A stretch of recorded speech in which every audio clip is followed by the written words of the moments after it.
My name is Bob Hager, and I'm a senior project engineer for the NRC in the Region 4 office. And today I'm here to facilitate this meeting with help from my colleague Jerry Fest, who's sitting in the back there.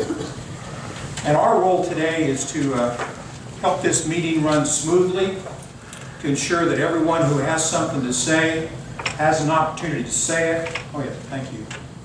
Let me undo this. There we go.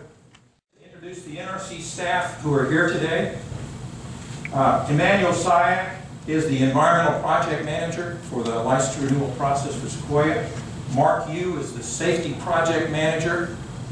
You guys might ought to stand up. This is Manny on the right and Mark. Nancy Martinez is a Technical Reviewer in the Division of License Renewal. And Dave Rona is Branch Chief in the Division of License Renewal. And Dave's branch is responsible for completing the review of the Sequoyah license renewal application. Joey Ledford, back to back, is a Public Affairs Officer from the NRC Regional Office in Atlanta. And Galen Smith is not here yet. He's a senior resident, but Wesley DeShane is here, and he's the resident inspector for the NRC at Sequoyah. Now, the NRC staff is going to do their best to answer any questions that you have about license renewal or any other regulatory. Good afternoon. My name is Mark Yu. I'm one of the safety project managers within the Division of License Renewal and coordinating the staff's review associated with the Sequoyah Nuclear Plant Units 1 and 2 license renewal application. Thank you all for taking the time to come to this meeting.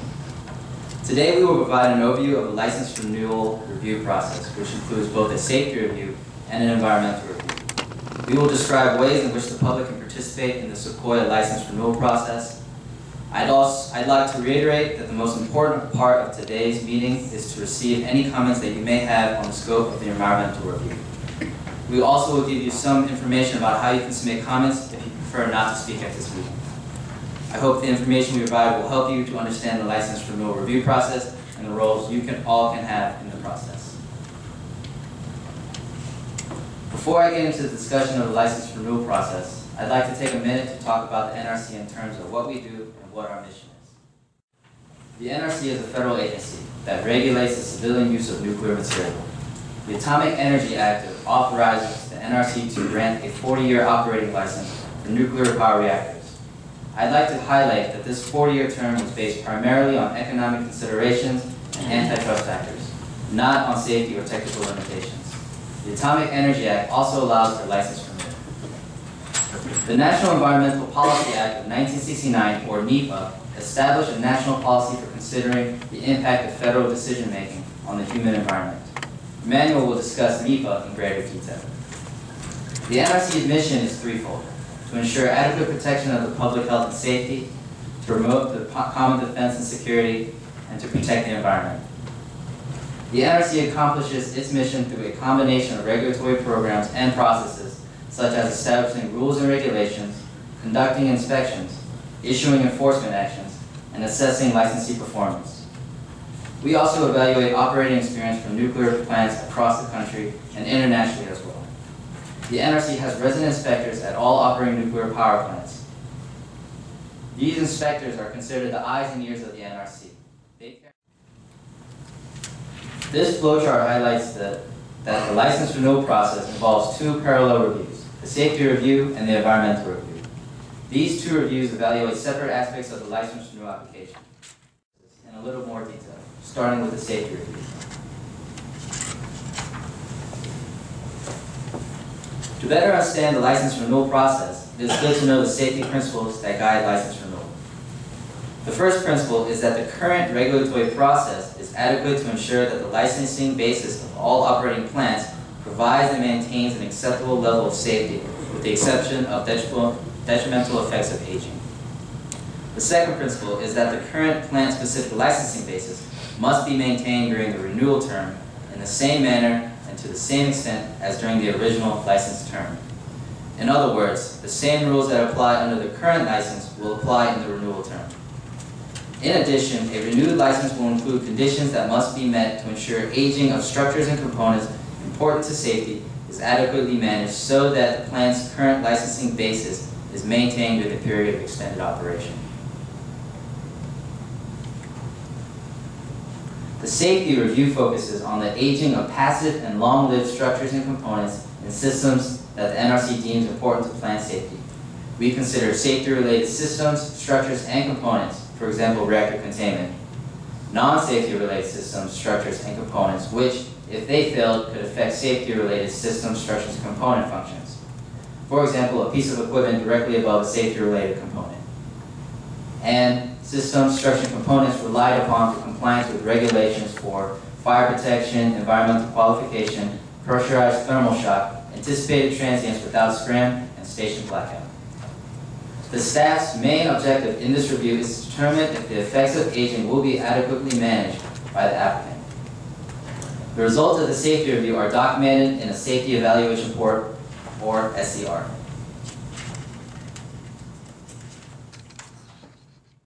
Suspended indefinitely or terminated. That concludes the description of the safety review. The environmental review will be discussed by the Environmental Project Manager, Emmanuel Sale. NEPA. NEPA established a national policy for considering environmental impacts and provides the basic architecture for federal environmental reviews.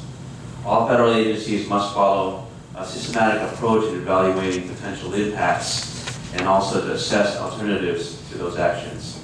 The NEPA process involves public participation and public disclosure. The NRC's environmental regulations implementing the requirements of NEPA are contained in 10 Code of Federal Regulations, Part 51, 2013. Please note that a draft supplemental environmental impact statement is scheduled to be issued for public comment on February of 2014 with an associated public meeting to receive your comments on this preliminary document. Library when it is published for comment. These documents will also be on the NRC's website. Contacts for the NRC license renewal process for Sequoyah. Our contact information is provided on this slide and also on your handouts. This concludes my presentation, and I'll turn it over to Bob.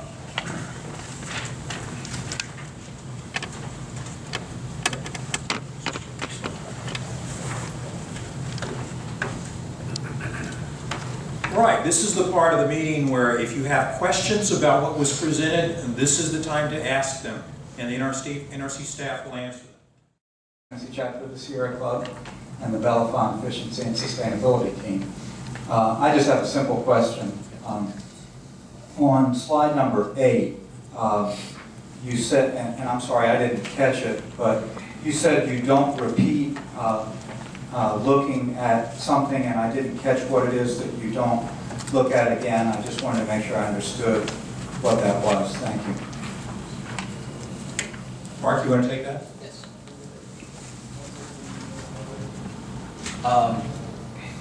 Yes. Yeah. On slide 8, the NRC monitors and provides regulatory oversight of activities.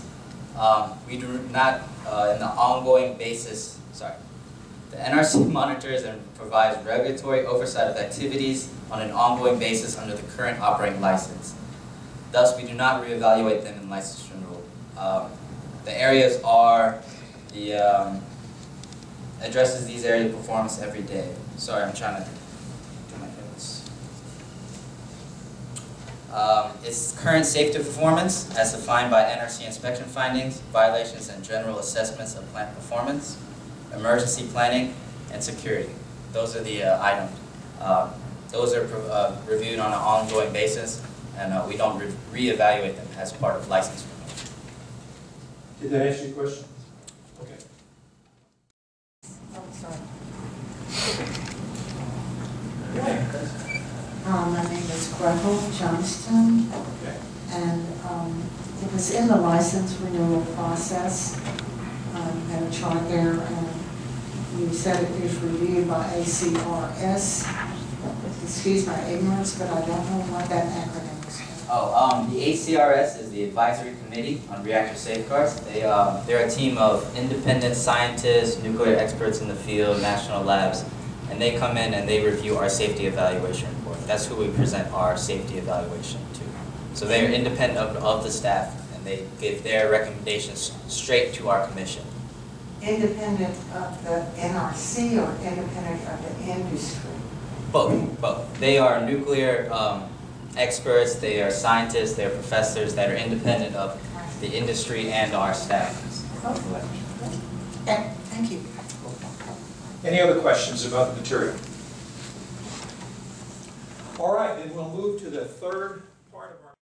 Brian Paddock, and my question is, has the generic environmental impact statement ever been modified in light of consequent things that the NRC has learned from accidents or Fukushima or any other change in this situation?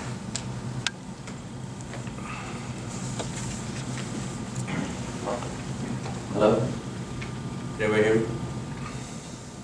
You had mentioned the generic environmental impact statement. As a matter of fact, we're in the process of updating rulemaking, Part 51, including the generic environmental impact statement with associated documents. Particularly with in terms of Fukushima impacts, that's not a focus of the updates or of the guides, but that is something that that's very important that the NRC is addressing. It is addressed by there's a near-term task force or a director that specifically addresses the effects and lessons learned for the Fukushima accident. And on our public website, there's a specific link to Fukushima lessons learned and all the recommendations and directives that the task force has been implementing. If you have any further questions, I can, or if you need further details, I can point you to the right people. Thank you. Any other questions? Yeah, do the same. And I noticed on the presentation that they said that they received this application January 2013. Well, have they been working around 48 hours a day? Because this is only the 1st of April, and did they get it done that quick, what they wanted to do? How long have they been working on this before they prepared and put out this document? We received the application on the January 15th, and we did an acceptance and a sufficiency review to determine if the application has all the information that we need to begin our review. And we completed that, I believe, sometime in February, March timeframe, and that's when we docketed the information by federal notice on it. And now that we have documented information, we will begin our review. And that is a long 22-month process. That's what the timetable says. Then how long had you been working on it? Wait. We need to get you recorded. He knows. How long did you work on this prior to putting out this notice, though? Surely you didn't start in January of 2013. Where did you get all this information that you're putting out here on this on the scope, what you've done today? Because you have a lot of information here that's available today. How did you come by that? Are you just trusting TVA? Because that's not a good idea. What information? Sorry. I'm just going by your calendar date off of this, what you showed up here on the board this guy had here. He had it up there a few minutes ago. The dates and the order that he was going to do things.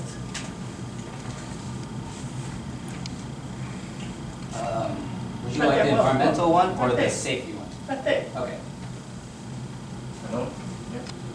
Okay, make your question again. I want to know what was the back work that you did and how long did you work on it from the application before you put it on out here and put it in a public meeting? I guess the dates You had to have done some work prior to January the 15th. You could not have produced this because I know how fast or how slow these things work. So there had to be some work, and I want to know about what kind of informal meetings, you may call them, instead of public meetings, where you met with TVA to put together this application. The application, you're right, is put together by TVA. The only thing we've done since January 2013 is accepted it and deemed that it has enough information to us. We've just started our review. And as you can see from these days, the only thing we've done is we've accepted the application and we put out some notices, for contentions and hearings and to collect comments. This is at the very beginning of the review. So So how long have we been working on it? Since January. Before then, there had to be informal meetings before. For license That's renewal? the way it goes. Okay. Okay, TVA, y'all. If you have a question, have we answered your question? No, Okay. no, he keeps talking about since January 2013. I'm talking about prior to January 15th, 2013. In terms of license renewal, NRC hasn't worked on Sequoiah's license renewal prior to their receiving their application. Nobody. Not for license renewal, but ongoing review, reactor oversight process has been ongoing. In December, we did a scouting trip, a pre-application scouting trip, where we met with local officials to discuss our process and the upcoming application. We also met with TVA to discuss a brief presentation on our process and where review is going to entail. And that happened, I believe, December of 2012, about a month before. We didn't discuss with them their application. All we did was discuss our license renewal process and our, general milestones. Okay. Some follow-up questions here? Yes, well, it's on a different tack, but it is about the process. Well, let's see if there's any follow-up questions about the same thing. Could you stand up, please?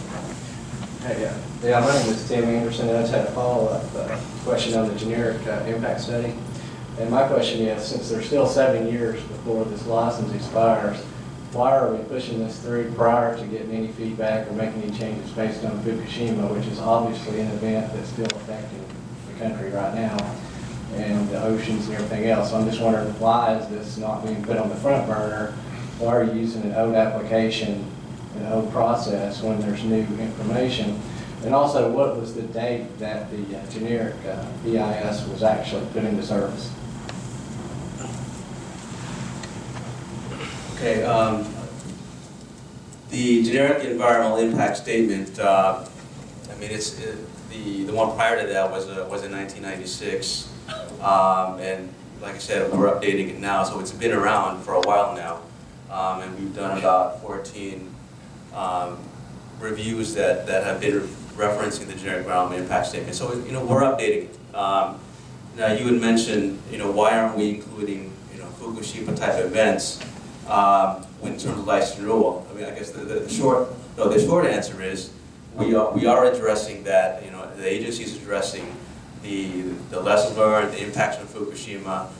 Things like seismic, flooding, but those are an ongoing issues that aren't specific to license renewal. They affect plants that are in current operation, and including those that are needing license renewal. So those are being addressed, just not in the license renewal process. They're being addressed under our ongoing reactor oversight process. And as I had mentioned, there is a task force specifically for reviewing Fukushima type related incidents and accidents, and seeing how those affect nuclear power plants that are currently in operation. And so those are being addressed. It's just a different review. But they're not contingent. This license application is not contingent. Let me get you recorded here. This license application is not contingent upon any information from Fukushima, yes or no? It is. It is. The terms for licensing in the extended period of operation, if Sequoyah power plant license is extended and the state and the stakeholders decide to keep Sequoyah in operation, they will have to abide by the findings that the commission has put in place related to Fukushima, flooding, seismic, and other things in that area, because they will have to abide by ongoing reactor oversight. So yes, they will take into effect. Is your question answered? It just seems like that they could make it subject to, instead of issuing the license, they could make the changes and the corrections before the license is issued, considering it's 7 years away. So that's my only thought. But we're not waiting 7 years away. Those are happening right now. As a matter of fact, there are orders related to an example in the areas of emergency planning, seismic, flooding. Those are taking place right now. And Sequoyah, like every other power plant across the nation, having to address these issues. So they're not waiting. It's important enough it's an important enough an issue to where it's not waiting for license renewal. It's going on right now. You good? Okay. I'm Don Safer, and can I hold the microphone myself? I have two questions. Ask them one at a time, please, so they can answer. I have two questions, and I will ask them one at a time, but just so you know. The first one bounces off of the question about the Fukushima upgrades. There was a fire at Browns Ferry in 1974, I believe, but in the mid-70s. There were fire regulations that came out of that from the NRC that were imposed. They have still not been met at the Browns Ferry nuclear plant to this day. So, how can we have confidence that any great rules that you may come up with around Fukushima, or any good rules or any rules at all, will be absolutely followed by TVA because they do not have a history of compliance? That's my first question, and I'll take the answer. Okay. Your answer is specifically fire protection. I believe that it is the issue in with Browns Ferry. Compliance. Right, compliance. That's definitely it's an important issue. Also being addressed in a separate reactor oversight process from license renewal. But if you have some specific concerns that you feel aren't being addressed, then then I would ask you to come meet with one of the staff, and we'll take your information. If there's specific issues that you feel are going on or that you feel are concerned. My question isn't about the specific issues at Browns Ferry, of which there are many, and I'm not asking those questions right now. My point is that rules were made by the Nuclear Regulatory Commission, and TVA, 20, 30 years later, over 30 years later now, almost 40 years later, has not complied. Browns Ferry is under a red security, safety flag, the highest before you all shut them down. And part of that is lack of compliance with, I don't remember the details on that. I didn't brief on that because this is about Sequoyah. So I'm not talking about Browns Ferry right now, except to point out that just because you set a rule does not mean TVA is going to comply. And we're talking about decades of lack of compliance. And that's bouncing off the question about why aren't we waiting till after all of the Fukushima information has been integrated to re-license this particular plant. But okay. Well, I'd like to assure you that if there are orders and rules that the NRC has put in place, we have our ongoing reactor oversight process. As a matter of fact, we have resident inspectors and routine inspections at our power plants. But I will say, if you have something specific that we need to follow up on, either in the license renewal realm or in our ongoing operating reactors, then I'd like to take that information. I'm afraid I'm not able to speak in detail about ongoing reactors. well, and there are people down in Alabama that are far more familiar with all the details of this that certainly have gotten with you. And again, I'm not trying to derail the conversation from Sequoyah to Watts Bar because we are here to talk about Sequoyah. So, and believe me, there has been a lot of interaction on that at meetings just like this down at Browns Ferry. Let me interrupt just long enough to remind you that this question and answer period here is intended to answer your questions about the material that's presented, about the license renewal and environmental scoping review for the Sequoyah plant. So let's try to keep our questions focused on that. I understand. My next question is about the waste confidence decision and how it interacts and interrelates to this process.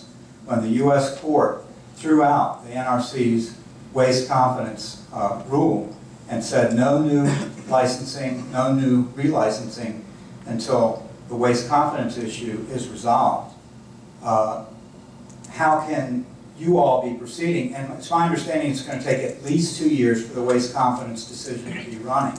And so you're saying that by 2014, which is less than 2 years, you're going to be ready, if that's what I can't remember the exact date on the slide, but how does the question is, how does the waste confidence problem that you are encountering interact with the Sequoyah relicensing? You're right. What you stated about the waste conference rule is correct. About the U.S. Court of Appeals, basically, requiring the commission to come up with a revised waste confidence rule, and in the interim, no licenses will be renewed. And so that does have a major impact upon Sequoiah's license renewal until the waste confidence rule has been finalized and approved. Then only at that point will Sequoyah or any other license renewal that we're working on will we even recommend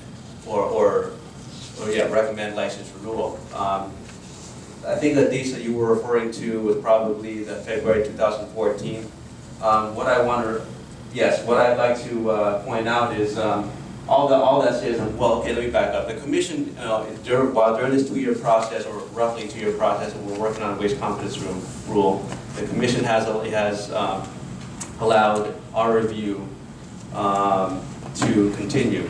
And all this is in preparation for the to gather all the information, to finalize our environmental impact statement, so then the commission can make a ruling on it. But again, no licensing decision will be made. I think the date that you were referring to, all that is the publication or draft environmental impact statement, 2014. And again, even up to the final supplemental environmental impact statement, all that is a conclusion of the staff's review, but there's no licensing action in the process. It happens after the final environmental impact statement. EPA reviews our findings, and the commission, the commission and then the EPA reviews our findings. Then only at that point does a decision on license renewal take place after the waste confidence rule has been settled. Did that answer your question? Another question? And I would like to address this to anybody who's here from the NRC. Has the NRC, we know that Browns Ferry, as terrible as its record was renewed for 20 more years, and I think it's 2036, something like that, before it expires. And I want to know whether the NRC has ever turned down an application for license renewal from a nuclear reactor plant. Yes, there definitely has been situations, and maybe I can ask one of my colleagues here for more information, but I know that there have been examples. Beaver Valley's license renewal application, it was returned. It was returned for further information. Were there any other examples? This is David Rowe, I'm a branch chief in the Division of License Renewal at the NRC. I'm a branch chief in the Division of License Renewal with the NRC. I oversee the environmental project managers. Are you in Region 2? I'm out of our headquarters office. Okay, makes a difference. The Beaver Valley license renewal application was submitted to us, and then during our acceptance review, we determined that it wasn't up to our standards, and we had returned it to them. Subsequently, they corrected all the errors that were in their application, resubmitted it, and it was reviewed. We have several license renewal applications going through our process right now where there are some technical issues that the staff has identified during the review, and those reviews are on hold until those issues are addressed. We give the applicants the opportunity to address the issues and correct the deficiencies that we identify. When they choose to do so and make the application acceptable to our standards, then we would, in this case, determine that the review was completed and acceptable to our standards.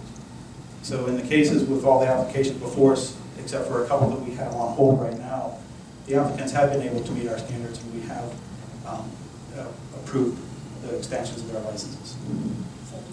That answer your question? Is that a yes or a no? Well, we currently have license renewals that are on hold because they are not meeting our standards, but we have not approved those. We give them the opportunity to correct their applications, bring them up to our standards. In most cases, they've done that, and then we've approved the licenses. Am I to understand that there has never been a nuclear reactor application turned down by the NRC? I don't mean returned for revision. I mean turned down, saying, no, you cannot renew this license for another 20 years. To date, none have been denied. There are several that are currently on hold because they have not shown meeting our standards. Any other questions about the material? Yes.